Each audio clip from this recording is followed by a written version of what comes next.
A você de perto, a você de longe, a você além fronteiras, meu bom dia, boa tarde, boa noite, a depender do horário em que você estará assistindo esse nosso vídeo.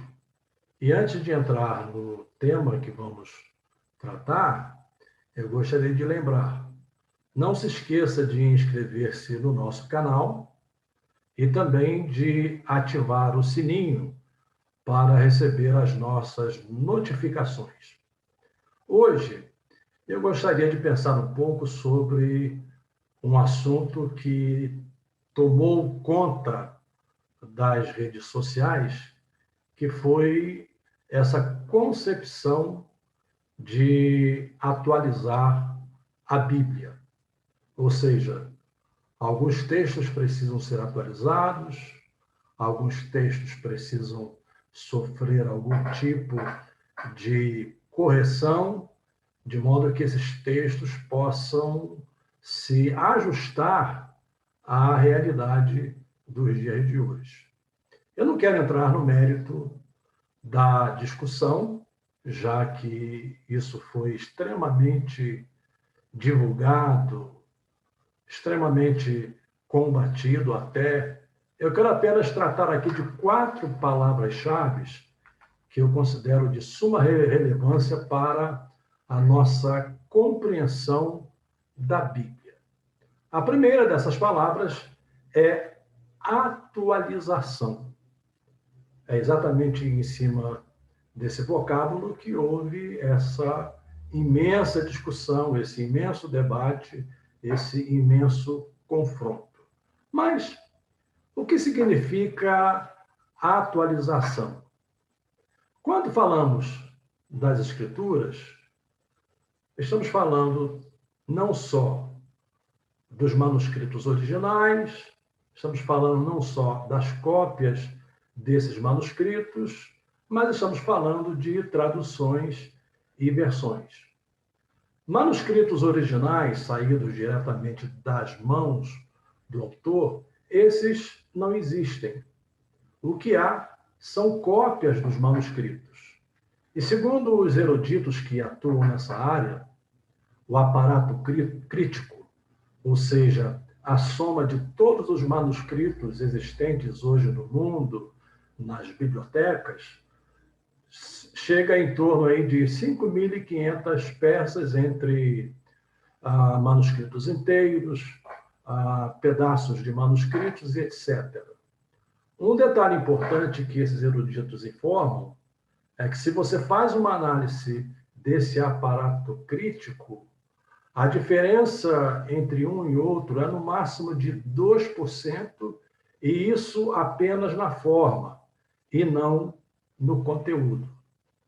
Mas o que tem a ver isso com atualização? É que toda tradução e as versões posteriores da mesma tradução, elas precisam eventualmente atualizar a sua linguagem. E essa atualização da linguagem não é para mudar o sentido original do texto. É que muitas vezes os termos usados, a linguagem usada, as versões feitas, se tornam arcaicos, ultrapassados, já não têm o mesmo significado para expressar aquilo que o original expressa, aquilo que os manuscritos expressam. Então, as sociedades bíblicas trabalham com esse conceito de atualizar a linguagem. Não é atualizar o texto bíblico, é atualizar a linguagem. Pegar uma linguagem arcaica, ultrapassada na tradução, na versão, que já não diz exatamente o que dizia há 20, 30, 40 anos, e atualizar essa linguagem. Então, alguns termos são aprimorados, são atualizados, são substituídos, algumas expressões, algumas construções são alteradas, aprimoradas, substituídas, não no sentido de atualizar o texto bíblico, ou seja, os manuscritos originais, mas no sentido de fazer com que essa mensagem de hoje corresponda exatamente ao que foi escrito em épocas imemoriais. Então, esse é o sentido da palavra atualização. Um outro vocábulo que eu gostaria de mencionar é exposição. O que é exposição? É quando tomamos um texto e, depois de lê-lo, expomos o texto. Chamamos, quando tratamos na área de homilética dessa questão, chamamos de pregação expositiva. Então, expor o texto tem algumas implicações.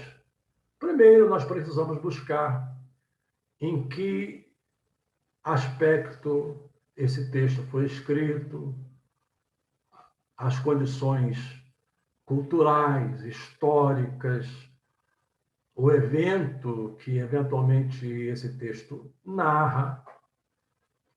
Temos de buscar o significado pretendido pelo autor, o que ele quis dizer quando escreveu aquele texto. Ou seja, a exposição passa inicialmente por essa pesquisa. Nós não podemos tomar um texto e simplesmente por nossa própria iniciativa e simplesmente por aquilo que julgamos ser correto, afirmar que aquele texto está dizendo isso ou aquilo. Precisamos buscar o significado pretendido pelo autor. É importante frisar esse ponto porque, em razão da pós-modernidade, dos efeitos das teorias de Foucault, de Derrida, existe no meio evangélico já uma concepção de que o leitor é o objeto aliás, o leitor é o sujeito da interpretação do texto. Ou seja, não é mais o autor, não é mais o significado pretendido pelo autor. Ele não é mais o sujeito. O sujeito passa a ser o leitor. E essa concepção é errada, porque significa que cada leitor pode dar a interpretação que lhe achar mais conveniente, a sua lógica, a sua concepção, ao que ele construiu ao longo do tempo, inclusive a formação acadêmico-teológica que ele recebeu.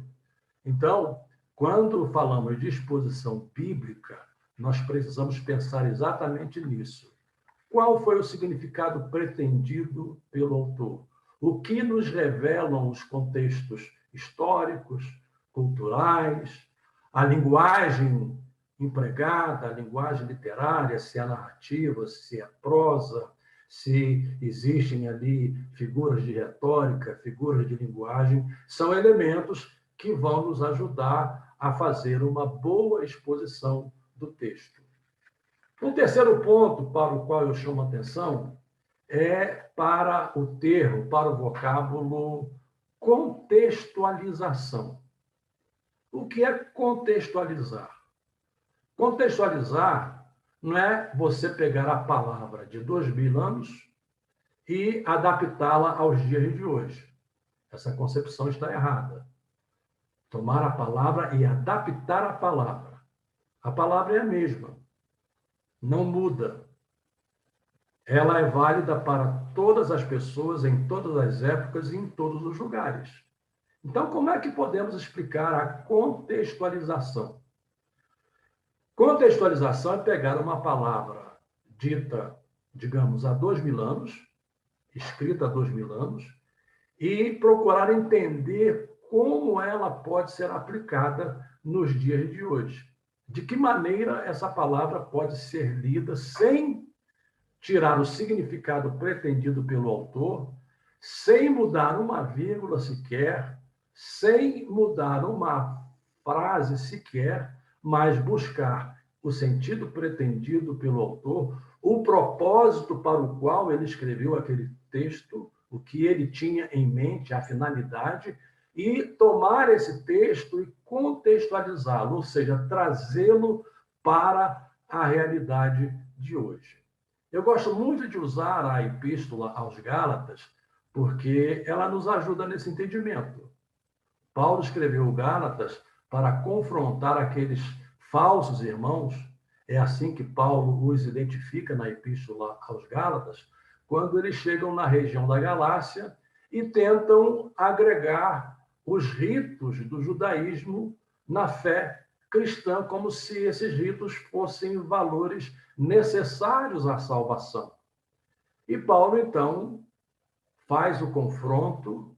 Paulo, inclusive, adverte aos cristãos da Galácia, admirando-se de que eles tenham começado pela graça, estejam terminando pela carne, e carne aqui significa voltar ao jugo legal. Ele faz essa advertência, ele faz esse confronto.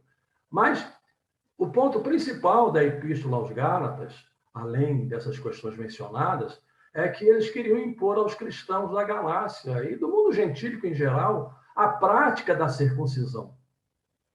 Aí você há de perguntar, mas como é que vamos contextualizar a Epístola aos Gálatas e essa questão da circuncisão aos dias de hoje, já que nós, como cristãos, não lidamos com isso?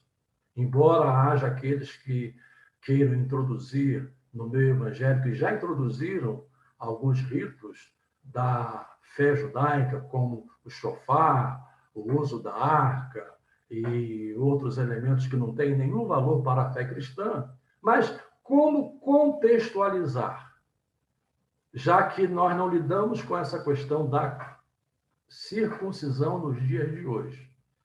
A contextualização é você entender que Paulo, na Epístola aos Gálatas, a partir dessas premissas, Paulo combate o legalismo. Ou seja, será que nós não enfrentamos situações parecidas hoje na vida da igreja, em que o legalismo costuma ser agregado à obra de Cristo como valor necessário e essencial para a nossa salvação? Então, essa é uma forma correta de você contextualizar uma palavra dita há 2000 anos, escrita há 2000 anos, e trazê-la para a realidade de hoje e buscar o que ela significa para a realidade de hoje. E, por último, a última palavra que eu gostaria de tratar aqui, nessa rápida exposição, é a palavra aplicação.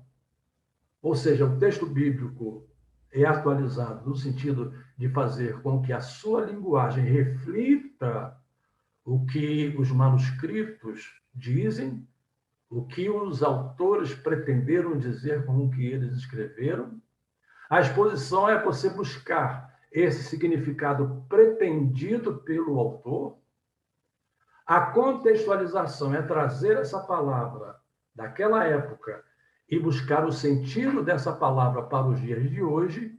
E, finalmente, a aplicação é você pegar essa palavra e aplicar essa palavra para os dias de hoje. Como é que ela pode ter significado na vida da igreja? Como é que ela pode ter significado na minha vida pessoal? Como é que ela pode ter significado na vida do mundo em geral? Porque a palavra de Deus lida com todas as questões e a soberania de Deus está acima de todas as esferas. Então, repetindo, 4 palavras-chave para a nossa compreensão da Bíblia Sagrada: atualização, exposição, contextualização e aplicação.